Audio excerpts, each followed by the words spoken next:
किताब पर राजनीति हो रही है भाई साहब, किताब पर सियासत हो रही है। और राजनीति कहाँ हो रही है?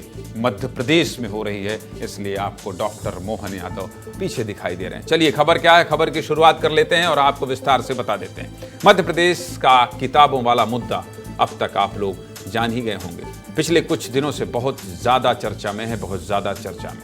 ना भी पता चला होगा तो हम है ना सब कुछ विस्तार से बताने के लिए। चलिए विस्तार से बता देते हैं। पूरा मुद्दा तो आपको बताऊंगा ही, लेकिन पहले बता दूं कि इस पूरे मामले पर जितनी भी राजनीति हो रही थी, जितनी बयानबाजी हो रही थी, उन सब का आज खुद मुख्यमंत्री डॉक्टर मोहन यादव ने जवाब दिया है। सीएम साहब ने साफ साफ कह दिया है, किताबें तो रहेंगी, पढ़ना है तो पढ़िए और नहीं इच्छा है तो कोई जरूरत नहीं है, मत पढ़िए।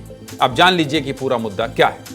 मध्य प्रदेश सरकार के उच्च शिक्षा विभाग ने एक आदेश जारी किया था। आदेश क्या था? आदेश था कि मध्य प्रदेश के सभी कॉलेजों में भारतीय ज्ञान परंपरा प्रकोष्ठ बनाया जाएगा। अब ये क्या है?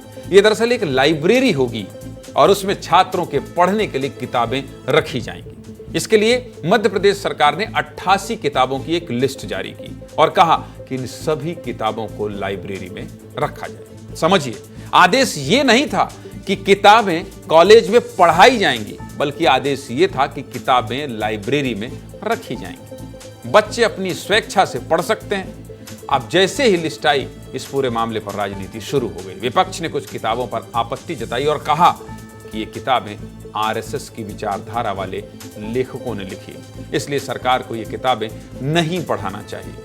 कांग्रेस का कहना था कि कॉलेज में सिर्फ जरूरी किताबें पढ़ानी चाहिए, राजनीतिक विचारधारा वाली किताबें नहीं पढ़ानी चाहिए। इस लिस्ट में कुछ किताबें संघ के सरकार्यवाह रहे सुरेश सोनी की भी किताबें शामिल हैं। मुख्य विवाद दीनानाथ बत्रा की लिखी 14 किताबों पर है। दीनानाथ बत्रा पहले भी खबरों में रहे थे जब उन्होंने अवतार सिंह पाश की कविता पढ़ाने से मना करने की सिफारिश की थी। अब उनकी किताबों पर विवाद हुआ है। खैर, ये तो था पूरा मामला। पिछले 2-4 दिनों में इस मामले पर खूब राजनीति हुई है। कोई भी कुछ भी बोल दे रहा था, लेकिन अब मुख्यमंत्री ने एक ही बार में सबको जवाब दे दिया है। सीएम साहब ने साफ साफ कहा है, पढ़ना है तो पढ़िए, ना मन हो तो मत पढ़िए। और भी बहुत कुछ कहा है मुख्यमंत्री डॉक्टर मोहन यादव ने। सुन लीजिए, तस्वीर साफ होगी। सुनाइए मुख्यमंत्री डॉक्टर मोहन यादव क्या कह रहे हैं।